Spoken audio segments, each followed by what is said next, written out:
Children stealing can crop up in any family, whether it's taking something from a store, a relative, or a friend. And when this happens, it can make a parent worry.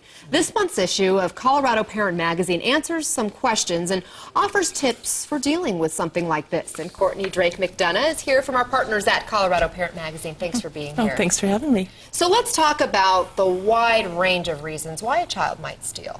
And there are a wide variety of reasons, and it really depends on age. Stealing typically starts in kids around preschool age because they don't yet understand the concept of ownership and private property or empathy. They don't really see the connection between taking something from somebody and it hurting them. And then when kids get older, the reasons change to things like peer pressure, jealousy because they feel they should get to have what other people have, and even filling a void in their life.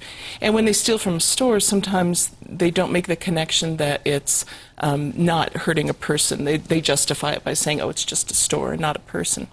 Now, usually when we think of a child stealing, they return the item, they make an apology, and that's the end of it. But there can be serious consequences. Yeah, when I was researching this article, I was really surprised to find out that depending on the child's age and the municipality you live in and some other factors, the consequences can range from being investigated by social services to having to serve up to 2 years in a youth detention facility.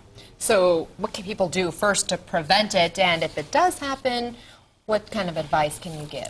Well, in the article we have 5 really good tips, but 3 of the most important, and I think this one is really, really going to hit home with parents, it certainly did with me, is to make the distinction between the act and the child. Your good child made a bad choice.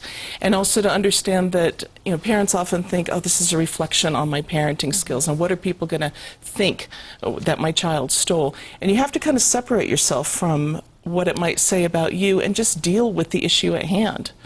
And deal with it quickly. Yes, don't put it off. Definitely. Yeah, it's very important to deal with it quickly and have firm consequences.